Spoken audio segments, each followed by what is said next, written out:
Well, hello everyone and welcome back to another video of the F1 2021 Driver Career with Aston Martin, episode number 26 today for the Dutch Grand Prix Season 2, round number 10. If you missed the previous episode at Belgium, that was uploaded yesterday, I recommend go and check that out and subscribe to the channel if you need to see plenty more F1 2021 Driver Career Mode videos as soon as when they're uploaded to the channel. But yes, the Dutch Grand Prix won, of course, from back of the grid in Season 1, so we'll see what we can do in Season 2. My hopes aren't that great, to be honest. The car isn't that great, as I've mentioned literally every episode so far. One thing we are going to be looking to do is finally put this final ECU upgrade on the fuel efficiency. That's literally the only one left, and so we can't do that, so instead we're going to put some durability upgrades with a major electrical systems upgrade, and we'll start going through those. And it's raining in qualifying as well, so how many episodes is that now in a row that we've had rain? I mean, I know we've been getting a lot of rain in real life, but I mean, this is the game. I want dry weather. In terms though of the R&D chart, Williams has started to catch us up. I mean, at some point, possibly this season, Williams will be faster than Aston Martin. They already feels like that on track. The fact of the matter is the durability we're only putting durability upgrades on, really. Mercedes, they're looking very good. AlphaTauri, not very great from them. They dropped to the second slowest team on the grid compared to where they were. Obviously, though, we'll have to wait and see. Obviously, there was a big field spread, in last season 1, season 2, but for us, well, we've got no chance of catching anyone really until Aston Martin really upgrade the HQ. But anyway, enough about that. Alpine also could do with some upgrades. I think they're going to put a couple of ultimate upgrades on really for them. But look at the weather in qualifying. I don't want to be out in this, especially around Zandvoort. Imagine that turn in the middle sector, the one that the AI can go around at the speed of sound, and I can go around at 5 miles an hour. And I forgot to change the power unit over anyway, so I decided we might as well take another power unit. This one power unit's had it anyway, so we need a new power unit for practice anyway, so we might as well have a new one as well. I don't want to go out there. It's just going to be a miserable time of it in the wet weather.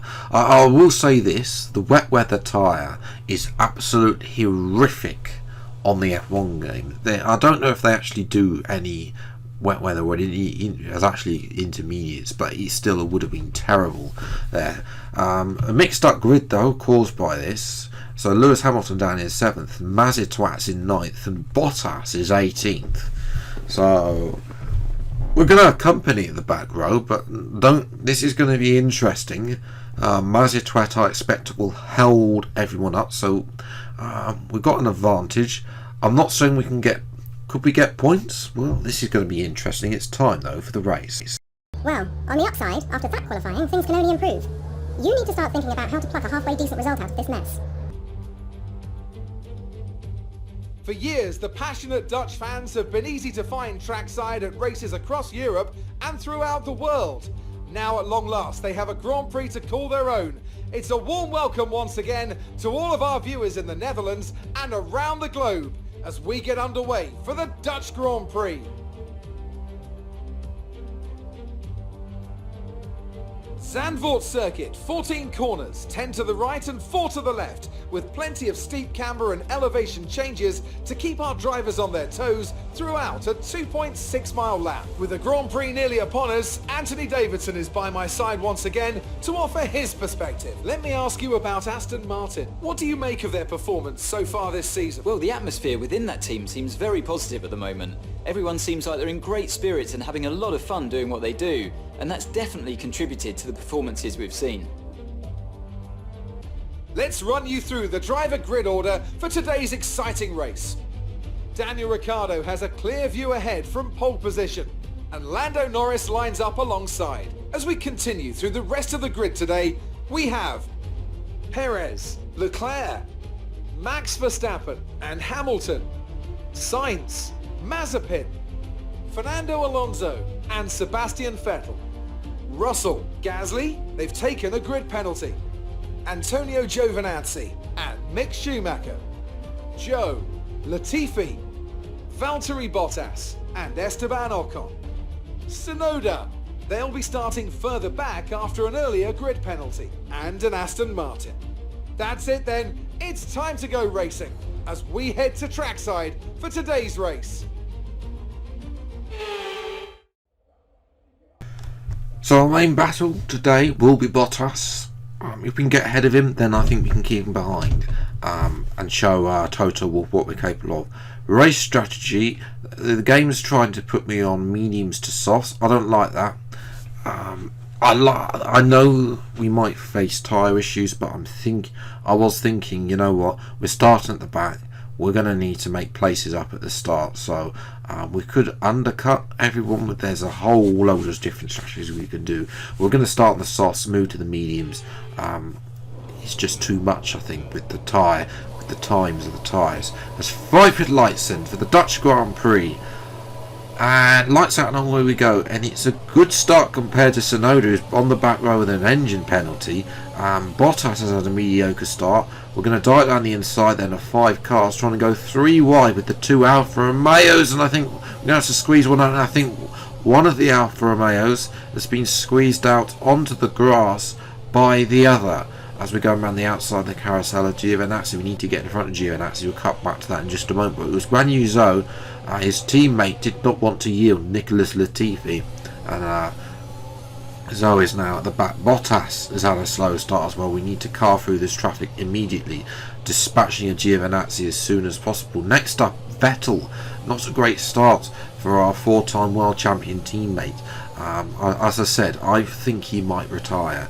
I will be very surprised if his AI doesn't retire after the disappointing season. So we're trying to go around the outside of Vettel. He closed the cores on us, but we switched the inside, which will then come to the inside for the next sequence corner rattle, and we cut through and up to P12. So we're making good progress, up 8 places on the back of the grid. As well, but yeah, Vettel, no love lost between ourselves. Of course, we've already had a coming together already, so yes, I wonder if he's still bitter the fact I beat him to the championship in F1 2020.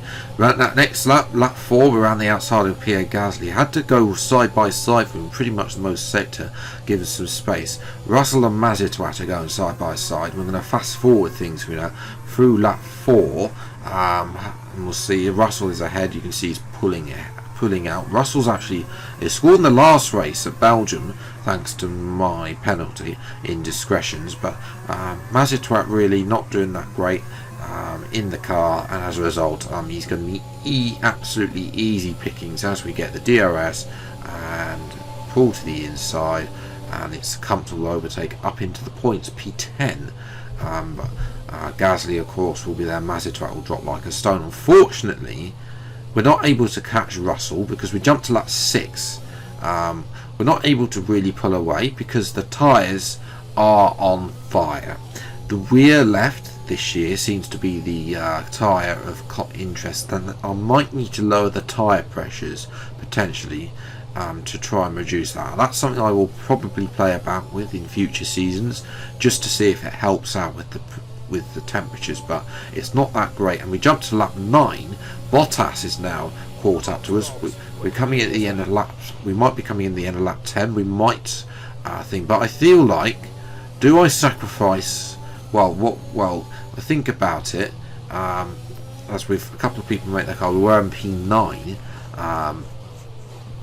We weren't actually in P10. We haven't actually overtaken. Somebody's actually come up behind us. I think it's one of the Alpines. I think it's Alonso that's come out behind us, which is why we've been promoted up to P9. But do we? I think I decided to that we must beat Bottas at all costs today. Like, I'm prepared to throw away 1 point to beat Bottas. I don't want to. And also, the fact of the matter is that if we were not to pit at the same time as Bottas gets an excellent stop and goes through it. 2.8 second stop. We're out ahead of him, but this is what I was talking about. We might have been into P10, not anymore. There goes Gasly. So Gasly undercut us by coming to the previous lap. We don't have pace to catch Gasly, unfortunately, even though he's in the second slowest car on the grid. That AlphaTauri is not actually slow. I think this Aston Martin is worse than the AlphaTauri, which is saying something. But Bottas, of course, is trying everything. Obviously we're not going to catch Gasly. This is just for pride, really, and we do manage to force Bottas out in the end, after he locked up. But of course, up at the front, then it's a McLaren 1-2. Carlo leads from Norris. Norris hasn't been at the front so far. He leads then from Perez and Hamilton and Verstappen. That top order. Bottas has another go on lap 18, the final lap. We're going to force him out on the final lap of the Grand Prix. You'll notice they've got the tyre temps up again. That's because they were high on the medium tyres as well. So I think there's a lot of work to do around here for me on the strategy, on the setup wise for next season, because it was absolutely woeful. Gasly just strolled away. 7.8 seconds he was up the road, and for us, disappointing P11, but a consolation prize, and I think that we can take away something that we can take away is definitely something I will be happy about. We beat Bottas, so we've got Toto's attention. Might that be enough to give us a race seat for next year? We'll have to wait and see. McLaren dominated though, didn't quite be able to pull a gap, and the top six separated by only 3 seconds, so very tight race at the front there. Alonso finished in 7th ahead of Leclerc in 8th. Russell and Gasly got points, but to be fair, we did make up 9 places, so yes, I'll definitely take it's not points, but there's progress that we can make. So Vettel, oh dear, 16th on the grid. He did double stack with us, unfortunately, when we came in, even though I said I wanted to box that lap. Yeah, that's just the game for you. So yes, I mean, in terms of the championship, we're now fighting Leclerc for the Drivers' Championship. We're quite a way off Vettel, Alonso, Gasly, who have been scoring consistently. Constructors is pretty much over. Ferrari we need to watch out for, but we might be falling behind them sooner rather than later. Great work out there today. Let's have your thoughts. You were cutting your way through the field during the race. Well, I mean, this is to compete the car. We can't really tell them to. Are you happy with your performance today? I think we've got our work cut out before the next session. Italy should be a better track for me. Great. Well, that's everything. And also, the cherry on the cake would have been to get points. And it didn't happen the day the tyres just overheated, which just limited our pace, really. Apparently we had a mechanical failure. I don't know what happened. I don't. Maybe it was the tyres that he's on about, but he's given us no R&D points, Andrea, anyway. So yes, the car's not in a great state, and I can tell you now, for those of you that are staying to the end, I won't be with Aston Martin for season 3. I guarantee you that. I will be in a Mercedes-powered car, and one that I haven't driven yet for season 3. But I'm not going to tell you which one it is yet, because I haven't got that far yet. So I don't know myself what's going to happen in the negotiating stages. In terms of the Drivers' Championship, though, it's started to hot up. Hamilton and Bottas haven't been doing well for Mercedes recently. Only one win since the dominating the opening 4 races, really, and there's been a scattering win. Nobody's won. Bottas has won 4 races this season, but that's it. Hamilton, and then there's 1 each for the rest of them. But Bottas's poor performances at Austria, Britain, and even today has allowed the ever consistent Ricciardo to close within 4 points. Verstappen, Norris are also closing in as well. Perez, it's probably too late for him after a poor start to the season, but he can also get involved as well in getting some podiums as well. But we'll see what can happen next time out in Italy. But if If you are new to the channel then please do get subscribed for weekly Formula 1 gaming content. Until the next video then, I'll see you next time. Take care, thanks so much for watching, enjoy your day, and goodbye.